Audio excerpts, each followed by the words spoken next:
La team, oui, le président Abdourahmane Tchani et le premier ministre burkinabé, monsieur Apollinaire, ont fait de différentes sorties, mais qui sont presque pareilles.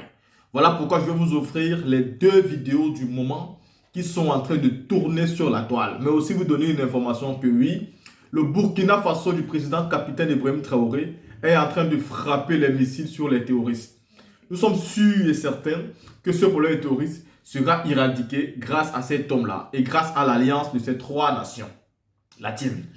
Le président Abdourahmane Tchani ici répond à Macky Sall, il répond à Alassane Dramane Ouattara, il répond à tous les présidents filous de la CEDEAO.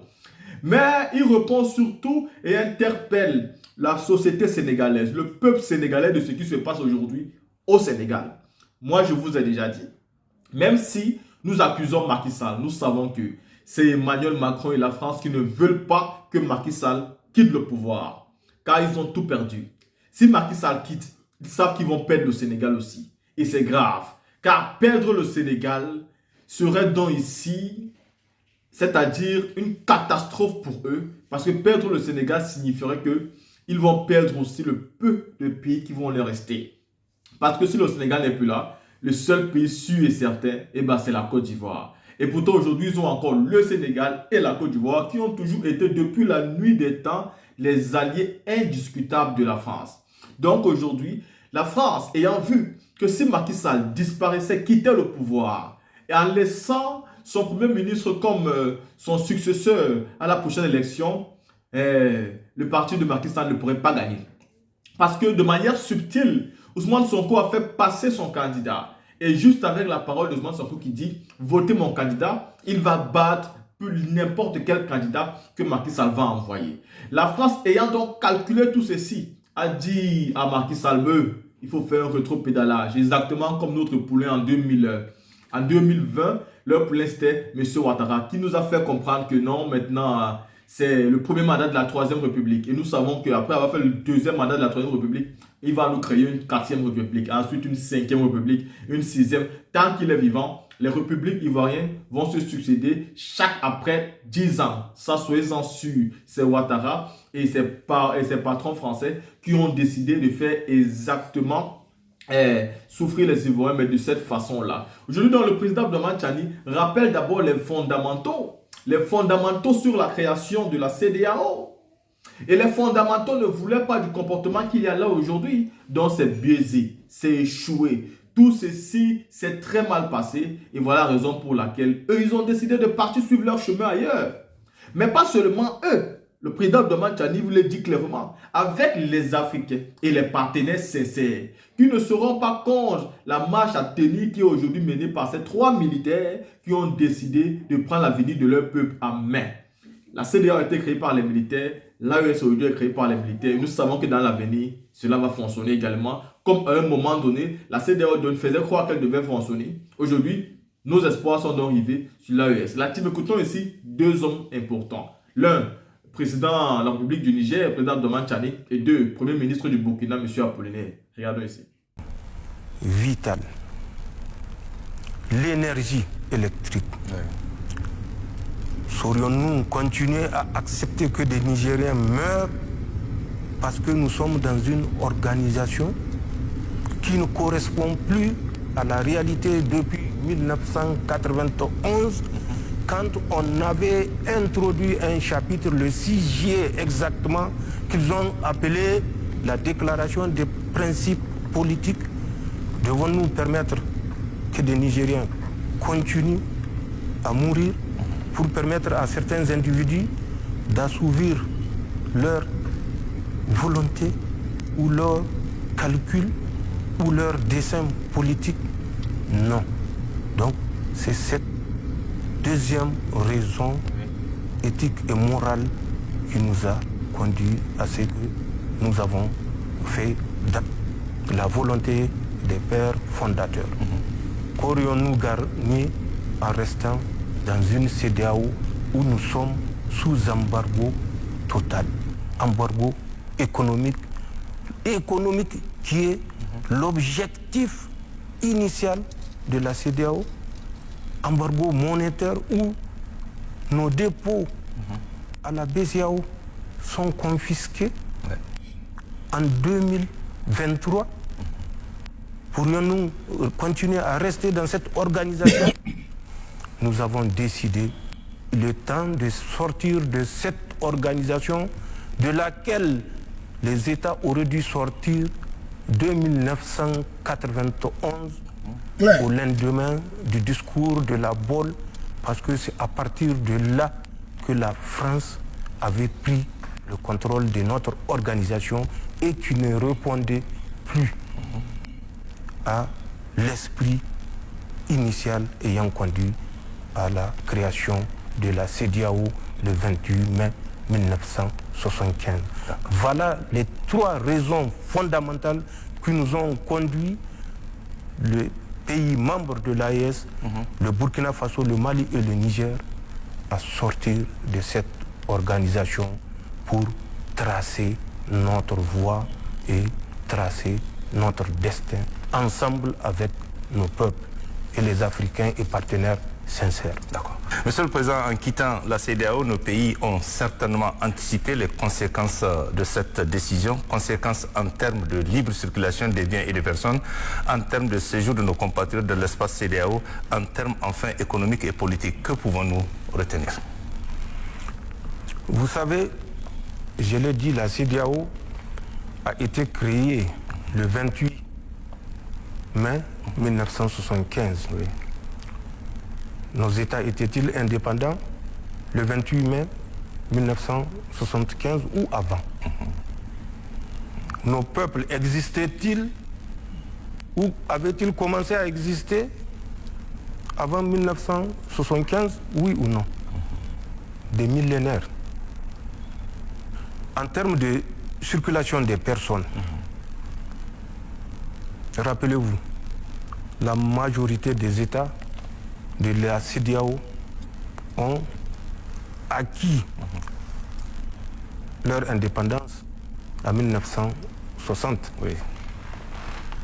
Mais de 1960 déjà à 1975, il y avait au moins 15 ans à prendre juste ce petit laps de temps. 15 ans que ces populations-là cohabitaient. Mais avant les indépendances, puisque les indépendances étaient les conséquences de la colonisation, avant la colonisation, les peuples africains vivaient ensemble. Pour prendre l'exemple du Nigeria, de Bornou jusqu'à Kébi, était au Niger, il y a plus de 2000 ans. Il y a des traces. Donc, c'est des peuples qui ont toujours évolué sans tenir compte des frontières, puisqu'il n'y avait pas de frontières. Sachez que avant la pénétration coloniale, nous avons cessé même le mode de gestion des États sous forme d'empire ou de royaumes d'abord, ensuite de regroupements pour constituer des grands empires. Nous étions, pour le cas du Niger particulièrement, dans la gestion des États en tant que sultanat.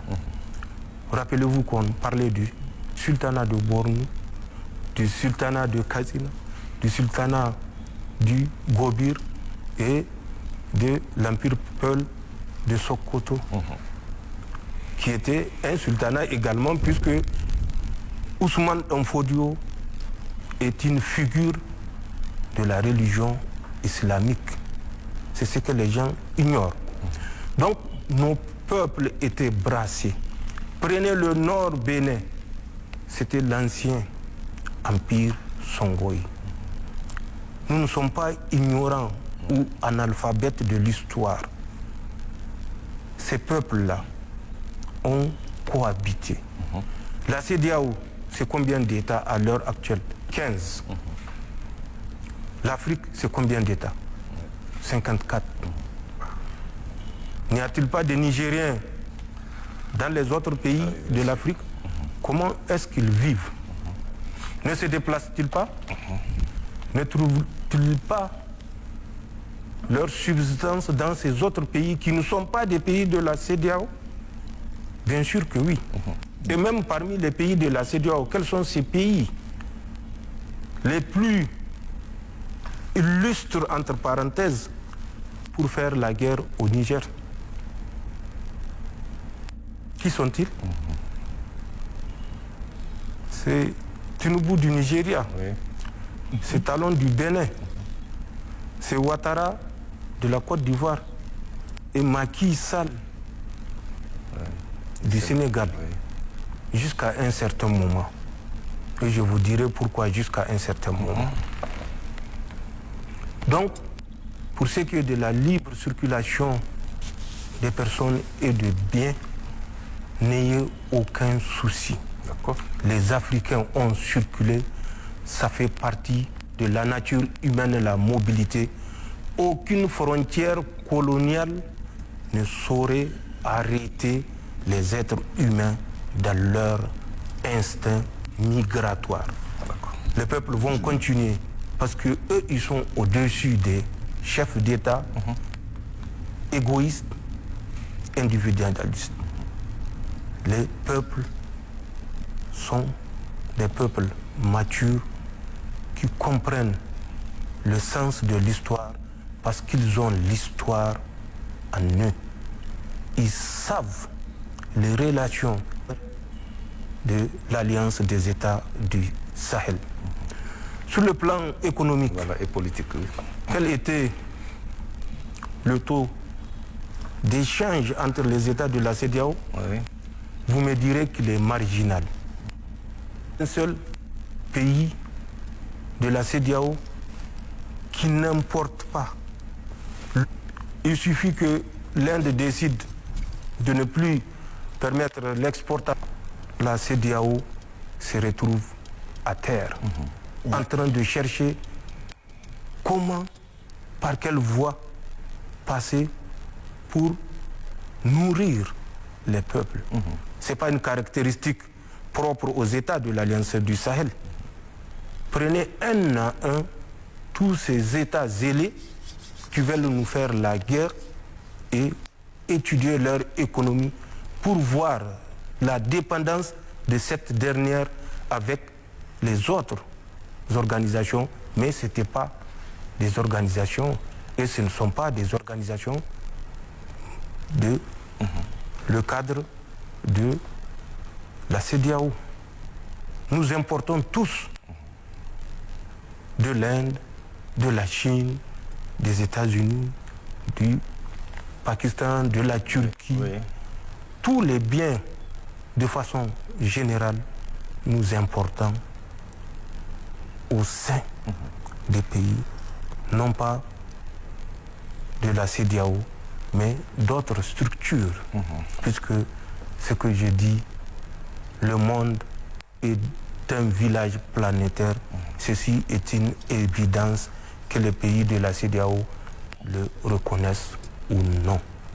Pour ce qui est du domaine politique, rassurez-vous que à travers l'Alliance des États du Sahel, que les gens semblent mépriser, ridiculiser, jusqu'à considérer que c'est une alliance fantôme. Mais comment est-ce qu'ils ont su que c'est une alliance fantôme? S'ils ne l'avaient pas vu, c'est une alliance, elle est physique. Et le physique, le réel, ne saurait être fantôme. Ce sont les fantômes qui voient les fantômes.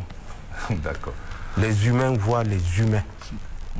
Les humains peuvent à la limite voir les fantômes, mais ça, c'est Dieu qui décide. Mais rassurez-vous, dans le domaine politique, personne n'utilisera le Niger ou l'Alliance des États du Sahel pour assouvir ses desseins personnels. Rassurez-vous, Tinubu veut avoir une assise populaire à travers la martyrisation du peuple nigérien. Mais martyriser le peuple nigérien, c'est martyriser le peuple frère du Nigeria. Et je reste convaincu que le peuple frère du Nigeria ne laissera pas passer. Talon veut avoir un deuxième ou troisième mandat à travers sa rigueur ou son zèle vis-à-vis de l'AES ou du Niger, particulièrement en fermant la frontière sous l'injonction du maître. Mais Talon, qu'il se détrompe. S'il doit servir le peuple béninois, qu'il le serve. Et c'est à travers ça que le peuple béninois décidera de lui accorder un troisième mandat s'il juge que ce qu'il a fait jusqu'ici mérite un troisième mandat. Ouattara veut passer la main ou faire un quatrième mandat. À travers ça, il faut qu'il prouve au maître qu'il est digne de confiance. Le Niger est un pays indépendant. Le Niger, c'est un pays des royaumes, d'empires et de sultanats, je l'ai dit, il y a des milliers d'années. Ce n'est pas à travers le Niger que les gens vont assouvir leur destin politique. Macky Sall voulait un troisième mandat. Le peuple sénégalais avait montré une fois de plus sa maturité politique pour dire qu'il n'y aura pas de troisième mandat. Nous n'avons pas la mémoire courte. Même si nous ne sommes pas au Sénégal, nous suivons l'évolution. Face à l'évidence, Macky Sall a abandonné cette velléité de s'octroyer un troisième mandat et à contre-cœur permis que les listes soient ouvertes, permis que des candidats soient retenus et fixer les élections pour quand? Vous vous rappelez la date? Tout à fait. 25. Voilà. Et vous vous rappelez la sortie il y a moins d'une semaine? Et qu'est-ce qu'il en est? Le report. Où en sommes-nous? Voilà. Ils sont évanouis à travers la mobilisation du peuple sénégalais. Donc, rassurez-vous que les pays de l'Alliance, pour les biens de leur peuple, sans calcul, sans velléité quelconque d'abuser ou de libre circulation des personnes et des biens par rapport à cette organisation, quelles perspectives s'offrent vraiment à nous? Mais nos perspectives ne peuvent être que meilleures. Qu'aurions-nous gagné en restant dans la CEDEAO? J'ai fait le rappel. Nous nous sommes retrouvés avec un terrorisme activé. Nous connaissons qui sont derrière ces mouvements terroristes. Que ce soit les terroristes qui sont sur le terrain avec des armes et que ce soit les États terroristes qui veulent, comme je viens de le dire, atteindre des objectifs des États du Sahel. Nous sommes une alliance qui a une vision claire.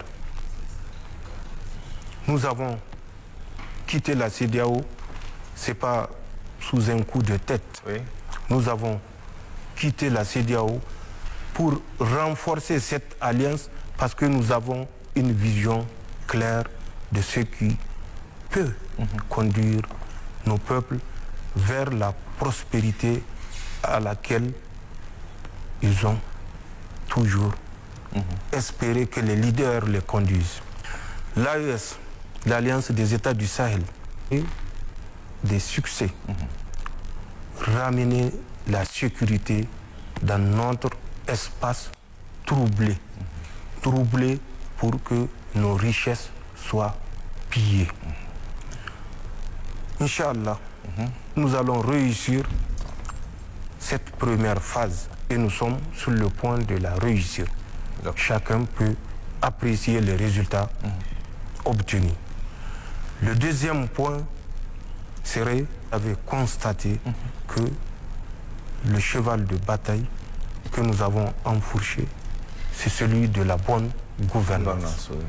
Les ressources des pays de l'Alliance serment qui se traduit par des faits. Et si vous l'avez constaté, au Niger, c'est un cas et c'est physique, c'est réel. Au Burkina comme au Mali, également, c'est physique et c'est réel. Après cette prospérité économique, nous devons trouver ensemble quels sont les mécanismes qui nous permettent de renforcer les échanges au sein de notre alliance, que ce soit des alliances des États du Sahel, soit effectivement, comme nous l'avons souhaité, une zone de prospérité et non une zone d'insécurité. C'est des étapes qui conduiront à une véritable intégration politique débarrassée de toute menace d'un État envers un autre. Voilà, en quelques mots, ce que nous pensons mettre en place pour pallier notre sortie de... Il n'y aura pas de chaos. Les pays de l'Alliance du Sahel seront prospères, Inch'Allah. Et ceci est inévitable. Économique et monétaire ouest-africain, UMOA, pour notre propre monnaie qui est tant attendue par nos peuples, Monsieur le Président. Chacun de ce qu'était devenu la CEDEAO depuis le numérique des membres continue à être membre de la communauté. Nous sommes sortis, avant nous, la Mauritanie était sortie, même si ce n'est pas dans les mêmes souverainetés. Nous sommes engagés dans un processus de recouvrement, ouvrir l'armoire de l'histoire récente des États, les analyser, les évaluer de nos peuples. Il n'est plus question. La France nous a spolié plus de 107 ans de pillage systématique de nos ressources pour qu'on soit quitte avec la nation. Les États de l'Alliance, nous déciderons. Mesdames et messieurs, il est de notoriété publique que le 28 janvier 2024, le Burkina Faso, le Mali et le Niger se sont retirés sans délai, c'est-à-dire avec effet immédiat, de la communauté économique des États de l'Afrique de l'Ouest, la CEDEAO. On peut comprendre que cela suscite des interrogations, dans la mesure où la CEDEAO fait partie des institutions les plus familières de la sous-région, au point que certains s'imaginent que sans la CEDEAO, l'oxygène va disparaître de nos pays. Je voudrais partager avec vous quelques réflexions sur les causes et les perspectives résultant de ce retrait. Quelle est l'origine des régimes de transition au Mali, au Burkina et au Niger?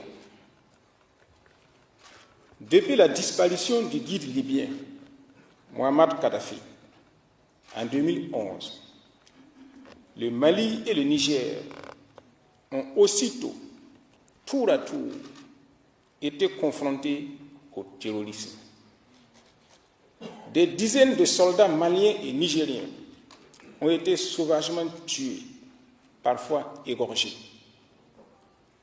La population civile a été contrainte de choisir entre l'embrigadement et l'enrôlement forcé et l'exil. Le bétail, les cultures et les récoltes ont été pillées et ravagées. L'économie des pays a été déstructurée. Pendant ce temps, tout le monde regardait faire. Ni l'Union africaine, ni la CEDEAO n'ont volé au secours de ces pays. La communauté internationale, avec des larmes de crocodile, a envoyé une force pour, soi-disant, aider le Mali. En réalité, c'était pour ériger une barrière de protection des terroristes. Cela, les Maliens ont mis du temps à le comprendre. À partir de 2015, les terroristes ont pénétré le territoire burkinabé, sous le regard toujours complice de l'Union africaine, de la CEDEAO et de la communauté internationale. Là de subir les affres du terrorisme, les Maliens ont commencé à demander des comptes à leurs dirigeants démocratiquement élus. Des manifestations de protestation de plus en plus monstres étaient organisées à travers le pays, et principalement à Bamako. Le pays courait vers la guerre civile. C'est alors que les 5 colonels, avec à leur tête le colonel Assimi Goïta, dans le respect de leur serment, ont pris leurs responsabilités pour restaurer l'ordre et la confiance. Au Burkina, c'est également face à l'incapacité d'un pouvoir, soi-disant démocratiquement élu, que des militaires ont été amenés à assumer leurs responsabilités. C'est le même scénario qui s'est déroulé au Niger. Pendant que nos concitoyens tombaient affreusement, ni l'Union africaine, ni la CEDEAO n'ont versé une larme de compassion pour nous. J'ai personnellement reçu des délégations de l'Union africaine et de la CEDEAO. Quand elles arrivaient, leur seule préoccupation était, premièrement, de savoir la date qui a été fixée pour les élections. Deuxièmement, de rencontrer les partis politiques qui sont eux-mêmes responsables de la situation que nous vivons. Ce, sans aucun souci pour les populations martyrisées par le terrorisme, ni sur les moyens à mettre en œuvre pour lutter contre le terrorisme. En conséquence, j'avais donc décidé de ne plus rencontrer des délégations de l'Union africaine et de la CEDEAO. Le coup d'État intervenu au Niger le 26 juillet 2023 a été un catalyseur à plusieurs points de vue.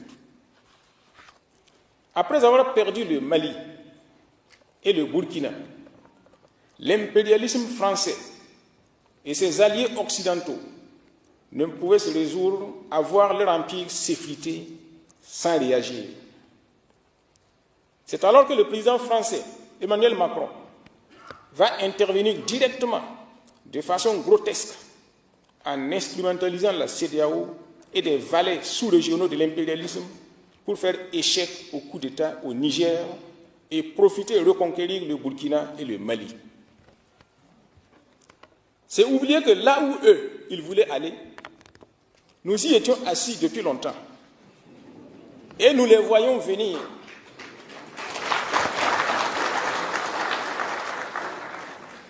Nous ne sommes pas nés de la dernière pluie.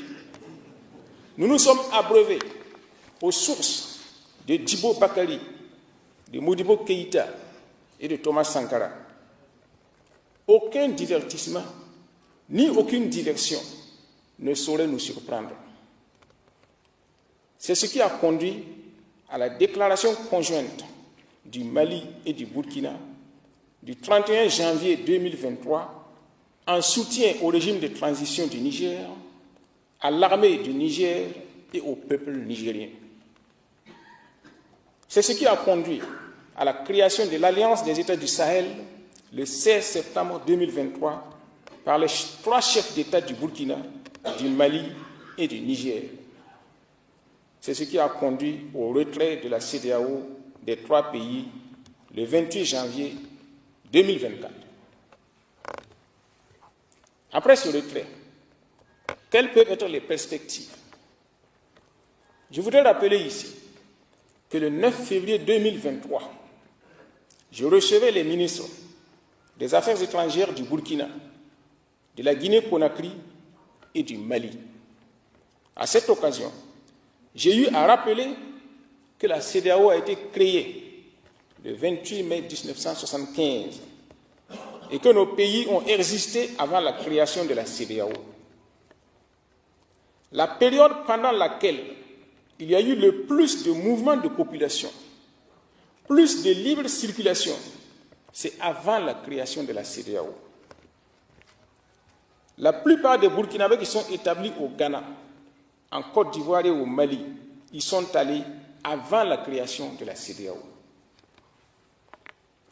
Je rappelle que depuis le 9 mars 1960, avant donc la création de la CEDEAO, il existe entre le Burkina et la Côte d'Ivoire une convention relative aux conditions d'engagement et d'emploi des travailleurs burkinabés en Côte d'Ivoire.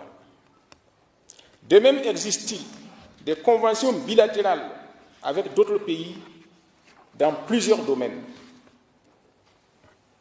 Le retrait de la CEDEAO va donc nous permettre de nous réorganiser en fonction de nos intérêts et de signer des accords bilatéraux avec ceux qui le voudront dans divers domaines en fonction des intérêts réciproques, et ce, de manière indépendante, sans l'immixtion de quelque puissance que ce soit.